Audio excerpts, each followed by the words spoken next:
Yeah, bear with me because I do like to wander a bit. So if I come and sit down beside one of you sometime throughout the presentation, don't be alarmed at all. Okay.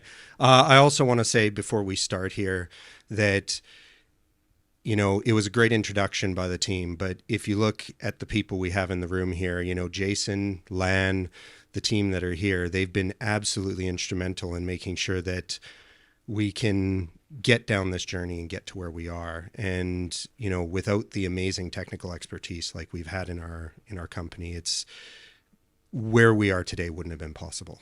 So give a round of applause for them first. So we're here today, and what we're going to talk about is a single source of truth. Can it be achieved? Truly, can it be achieved? How many people in the room actually have a company that has one system that does their pit to port, their entire value chain, all the way across all of their operations? Raise your hands. Hooli, all right. I'm glad you raised your hand, because if you didn't, that'd be really awkward. So talking about MinRes first, this is our operating environment. We have 7 owner-operated mine sites, 12 plus crushing sites. We've got 2 iron ore hubs with a third one coming on. So our 2 iron ore hubs at the moment are about 19.2 million tons per annum. Our third one will be about 35 million tons per annum through Onslow. And we also have 2 spodumene lithium sites. Every time we turn around, they keep buying another one. So I'm sure this will be out of date by the time we finish the presentation. But that's about 442,000 dry metric tons of production in 2022. We also have an energy pillar, and then we have a mining services pillar. So we have iron ore, lithium, mining services, and energy in the company. Talking a bit about project delivery. So we have 2 arms of the project delivery. One, it focuses mostly on the infrastructure side of things, and one focuses on the applications and the services. And between them, we have about 50 total permanent and contract staff coming through. We run about 50 concurrent projects. So we tend not to go on the dollars involved. And the reason we don't talk about dollars is because we're pushed to be as cost effective as possible. So we're not about how much money it costs. We're about getting the job done. And again, with MinRes, if you haven't figured out already, the massive growth that they've been on, it's about a lean and flexible approach. So it's about getting the governance right, and it's making sure that when we go forward, we can deliver the value as quickly as possible, because the organization is moving extremely quickly. So where did we start? Lan. Whoa, did I? There we go. There we go. Lan, I scared him for a moment. Lan, when we go through, talk to me about the many sources of truth we used to have. So this is before my time, because by the time I came, it was all sorted out. But when we first started out, you know, we had sites that had master spreadsheets, you know, at least 5 different copies emailed across the business, 20 megabytes a pop, sent out to managers, supervisors alike, and no one really knew what was the correct numbers. Yeah. Yep. Definitely. And I think that this is one of the things, a lot of people can relate to this. When you go from mine site to mine site to mine site, everything was happening differently. So some sites had an application that was based on Excel. Some had an Access application. Some had failed commercial off-the-shelf application where they needed a solution urgently. So it was really a mix. Every part of the business did it differently. And what we had to do is we had to sit down and say, there's poor collaboration here. We also have the unique scenario of having multiple commodities. So we had to bring the business along to say, you've got multiple commodities, you've got poor collaboration in the business, you have 5 or 6 ways of doing it, and there's a better way of doing this. On top of that, when we started this, we were just told as well that we are going to double the company in the next 2 to 3 years. And it's a bit of a trend now because we've just been told again we're going to double the company in the next 2 to 3 years again. And I'm sure there's some other people in the room here who have been in an environment like that. That is a bit of a daunting environment when you turn around and say, we're going to take the mess that you have today and we're going to double it, but you don't get any extra resources to deal with it. So we had to find out a way going forward. So that's kind of our problem statement. And our journey took us over 2 years. So we started in 2021 and we finished in early 2023. But every time we think we're finished, they add another site, they add another site, they add another site, they add another site. And that's one of the joys of working for MinRes. There's never a dull day. So we started out and we said, we're going to target one site. And the reason we targeted that one site is because if you go and you say, I want to do the whole company all at once, not only do you get everyone lining up to put knives in your back right at the start, but at the same time, you also have the problem of trying to change the entire organization overnight. And MinRes doesn't work that way.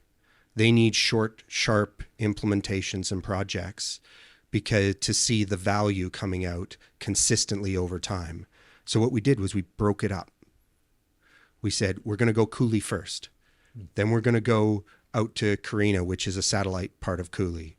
Then we're going to go out to Wonmunna, and then Mount Marion, and then Wodgina, and then do some of our lithium carbonate stuff. And then after that, when we get to a point, we will be able to pass it over to the business as usual operations and go from there. But each site, we're able to deal with that change management site by site by site and use the learnings from the previous site to inform us in the future. So we broke it up. We made it smaller. We chunked it up.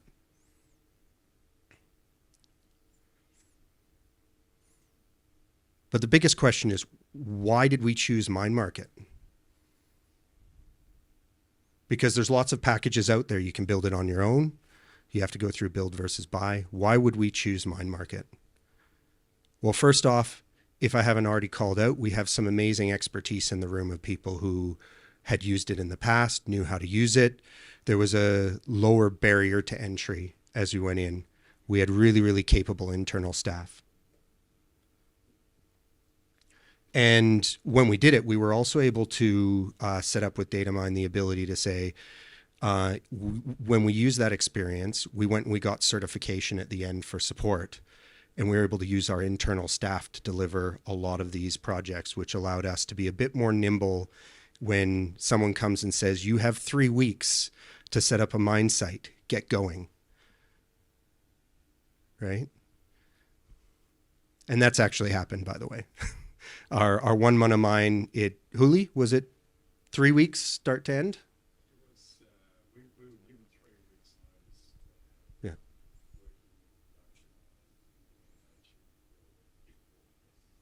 Yeah. Yeah. So 3 weeks, right? We wouldn't have been able to do that if we didn't have the internal expertise. So that's one reason why you choose MineMarket. The other one was we wanted a phased approach. Right? And MineMarket allowed us to do that phased approach. You could roll out site by site by site by site, but have a centralized concept. And then from a commercial standpoint, and you take a look at it, the commercials for us, we started out and we said, we're going to go with a subscription. And then we moved to a more perpetual model that was more of an all-you-can-eat. And one of the great things was that Datamine really worked with us as we went through here to make it work for MinRes, because MinRes doesn't just throw cash around, right? So we had to set challenges, and the Datamine team really worked with us to help make sure that we could make this a sustainable solution over time. But I also want to pass it across to Lan, because there's also a support aspect to this. And one of the things we found is support from Datamine has been really great. And without that, we wouldn't have been able to be successful as we went through. So, Lan, maybe you can give some insights into the support. Okay. So I want to give a shout out to Paula and Simon for being great support team for Datamine. But when I came into the organization, as a fledgling, we're always asking questions and trying to get some learnings from our internal teams. And then when you think they couldn't answer or Jason was out of office, I would reach out to Datamine and, they're very prompt, on the ball. They're always there for you, and actually give you responses that matter. We built, I basically leveraged off the close relationship that MinRes had with the Datamine team. And I too, would build onto that. And, but they've also would try to, internally teach me as well, like, to be more self-sufficient. So like, for example, when we did our upgrade, Simon was just like going, there it is, you can do it yourself. And he just sat there and watched us. I'm sure that was an expensive business trip, but which was all expensed. Yeah, it was there for the pizza. Yeah. All right. How much did we pay him again? Pizza? Oh, good. Commercial secret. One of the other things there as we go through is, if you haven't noticed, there's a bit of banter back and forth between the teams. We don't take ourselves too seriously within the technology group. We are serious about the job we do, but we like to make it fun. We like to have a good time. And if you notice, the good relationship with the supplier really helps as well. But one of the big things that allowed us at MinRes to really make MineMarket stick was the fact that it was configurable, not customized. So you don't need to write code to go to your next mine. You don't need to call in the consultants to go to your next mine. And I'm pretty sure this is trademarked, but Hooli would sit there before and he would say, it's right-click new mine. Right-click new stockpile, right? And without that ability to configure it very easily, you would not be able to roll out as we had and get the adoption that we had within the business.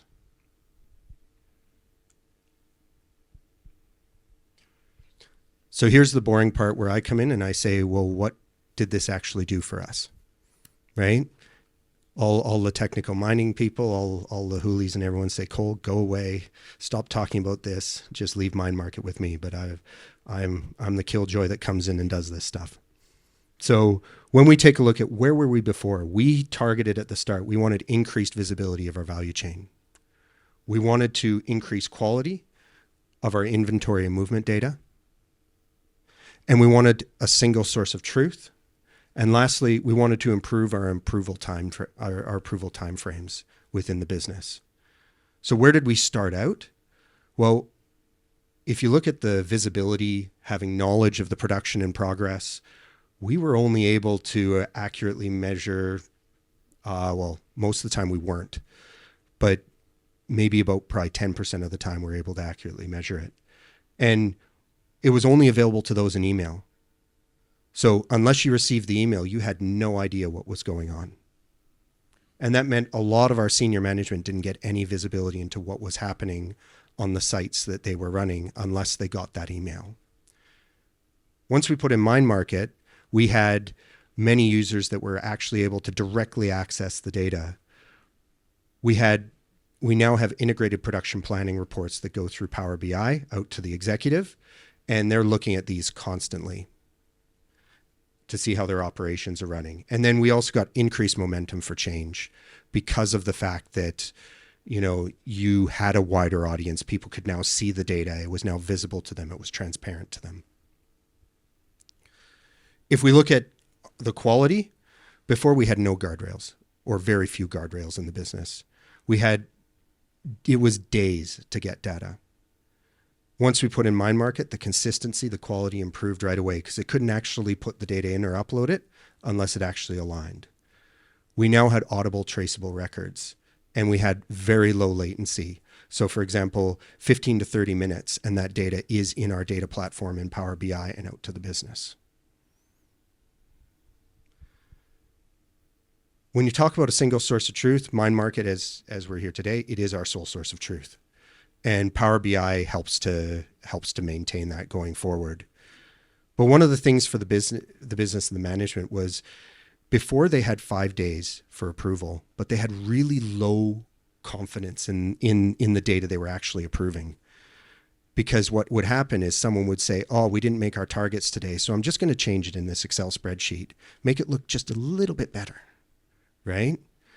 And all of a sudden, you would have a ripple effect across the business. So when they'd see these, they'd say, yeah, that's great. Took you 5 days to put it together, but I really don't trust it. I'll have to find out from somewhere else. And we went down to about 3 days maximum approval time.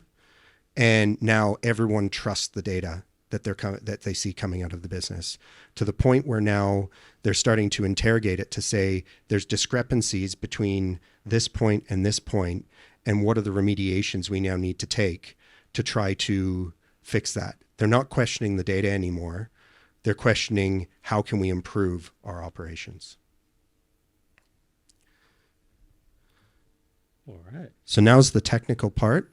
We're all back out, and your guide will be Lan. Hello. So, thank you, Cole. So I guess my speech is not as formal as him, so I will try to get through much of this as I possibly can. So, as we mentioned before, Cooley was our first site off the rank. We kicked it off, well, not me personally, it was Jason, back in November 19. And we actually had kickstarted and completed in March 20. So, like we previously mentioned, it was they had a mess system, not what you're thinking, but it's actually multiple Excel spreadsheets running the company. And that's obviously prone to its usual issues. Manual data entry errors. Obviously no audit trail. There's only so much you can deal with the change log. Complex linked sheets. So we've had instances where, you had someone's formula linked to a network drive, which then linked to a USB stick. And then someone's laptop who decided to go on R&R. It was lovely. And also we had quite a complex inventory management strategy, which in my simple mind was just basically stockpile campaigns, buy dates down the supply chain. So what did the guys do? So sat everyone together, simplified their processes flow, like you see here. The change management was quite tough. Obviously you had your initial inertia, within the business. People were very comfortable with their Excel spreadsheets, even though they were slightly wrong. But we convinced them otherwise. So to help them, simplify their data entry, for example, we batched them by transactions, so your trips by your truck factor. But as the users got more comfortable and, us in the support team helped them, go through the journey of getting this transaction in, they realized the benefits of the data they're actually seeing from MineMarket and our data platform. And then they go, all right, let's rip the Band-Aid off. Let's go for actual transactions. So, when, actual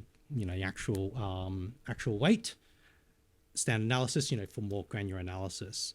Some of the benefits also we rolled out with Cooley.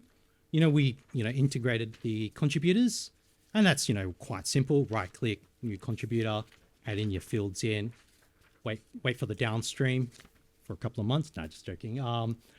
But that actually gives us visibility all the way down the supply chain. So for example, down at ship, we'll be able to see, what the actual, that's a product, whatever the product may be, Fe or lithium, what actual pit it came from, without actually dumping the data out, and doing, fancy Excel magic to get the correct numbers.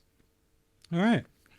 So obviously doing that as well, it improved our data transparency across our supply and product control teams. They've got a single source of truth. They didn't have to come back, call site to say, where are my numbers? 5 days later, etc., etc. All right. So once it was deployed, training was provided. The project team handed over to the app support team, me, to look after MineMarket and support the business. So I wanted to stick on this slide and talk a bit about it because you'll have the same sort of themes for our other sites. So Carina was the next cab off the rank. Shortly after Cooley, because it was a satellite site of our Yilgarn hub. So same sort of story, multiple spreadsheets, complicated inventory strategy. It was treated as a separate site, but it's integrated to our Yilgarn hub. So what does that mean? We actually had to sort of align the products together so we can have interchangeable material between the two sites. One of our sort of complications with this was we had the split train routes, as you can see here. So originally we used to ship our product off to Kwinana, but then we had to integrate it with Esperance as well, alongside with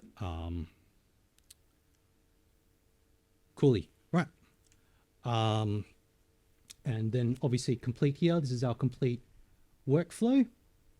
So this is actually quite a high transaction volume transaction because the gaps between Carina and Cooley is quite large. So we have to track their haulage materials. So it's highlighted there, and you can sort of appreciate they're sort of, the same sort of business areas, but they all merge to the same train load item in Esperance. Cool. So site 3. So this is a completely different product. This place, we only care about lithium. Now, lithium to me is quite a complicated process, but in MineMarket, we don't really care. We treat everything as a black box. What we care about is the movement of product through the circuit. So obviously crush, concentrate, put in a stockyard, and we dispatch it off to port.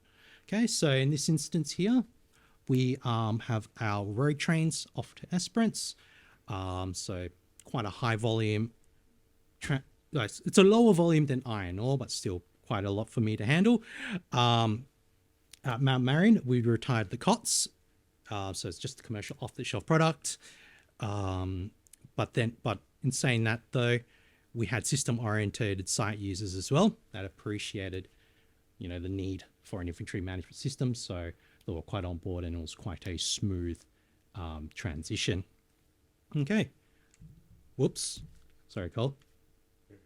There we go. Right. Womana. So Womana's up at the Central Pilbara. Quite proud of this site because, had a lot of wins with this. So we were only given 3 weeks to make this happen.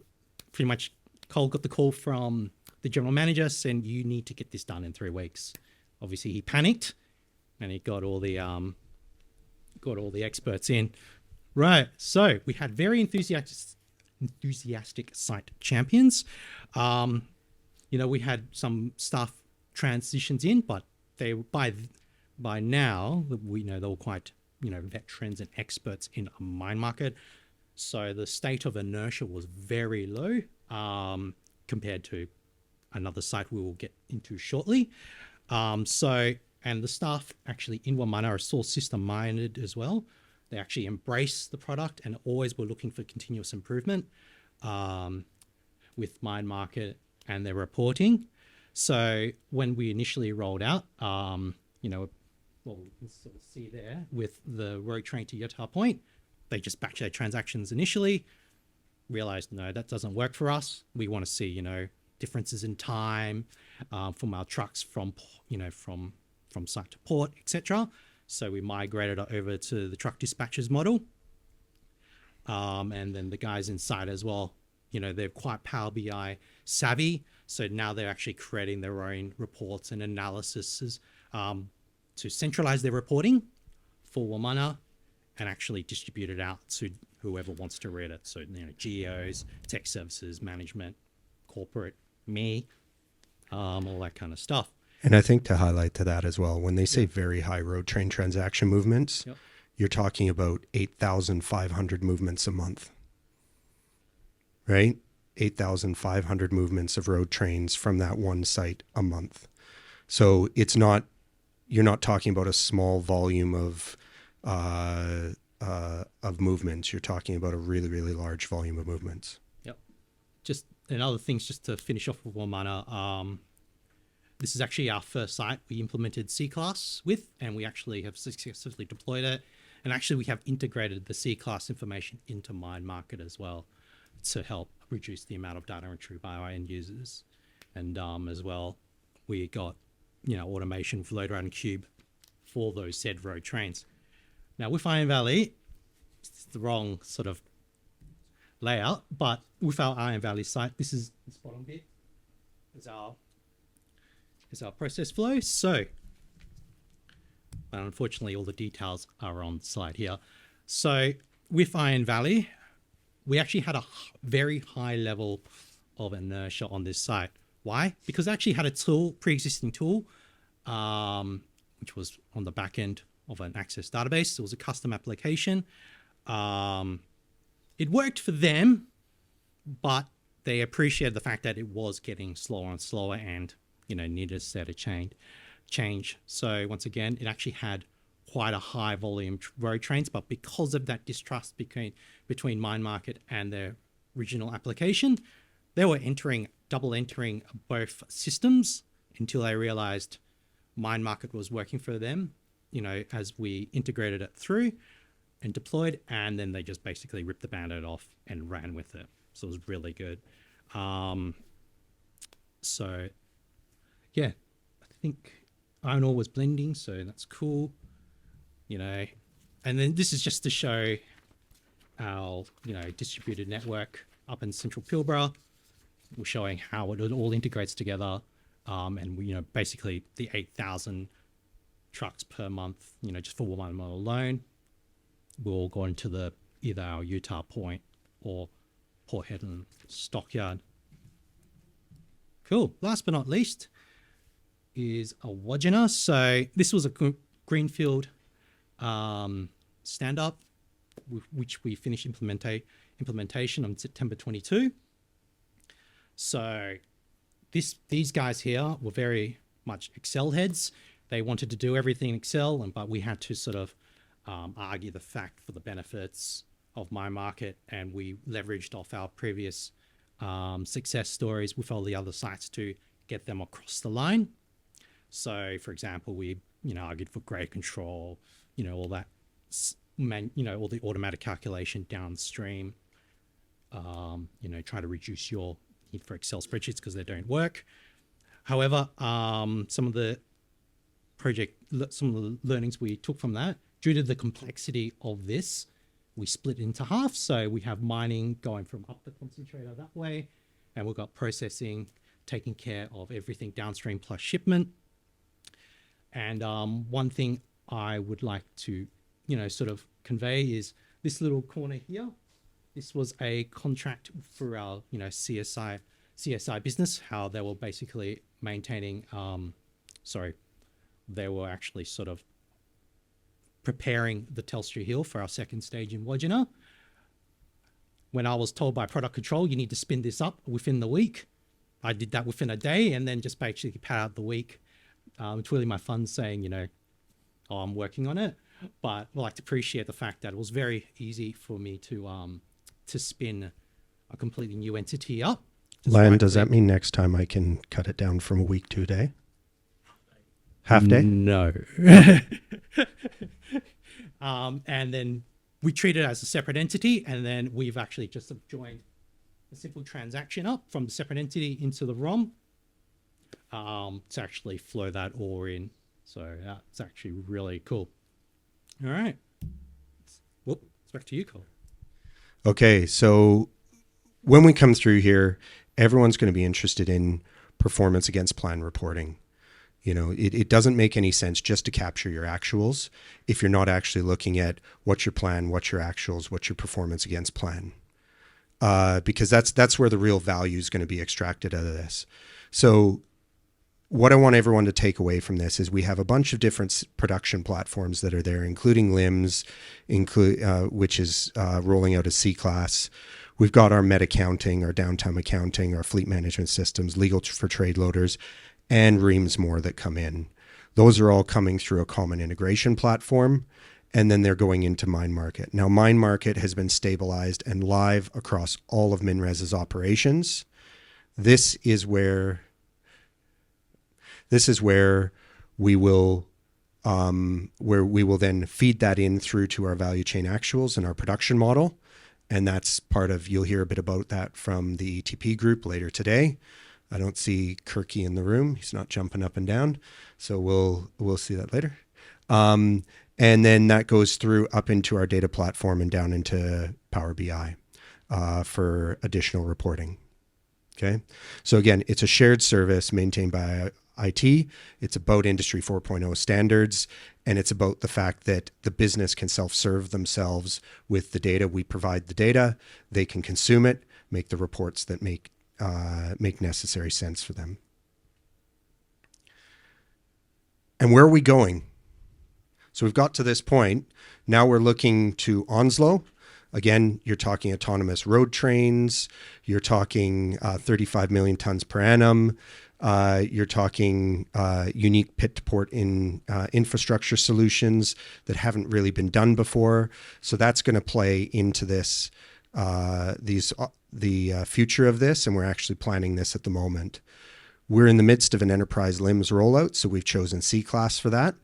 And that's going to be rolled out across all of the sites as well to get assay data into MineMarket. And in addition to that, Onslow Iron is going to be the start of Industry 4.0. And so we've worked with ETP, ERDi, and we've been working with Datamine and our other suppliers to make sure that we can have a fully integrated and interoperable planning, scheduling, and actuals environment where this data is just flowing automatically. There's no people in the middle going typety, typety, type, right? So what can you take away? What can we take away from this?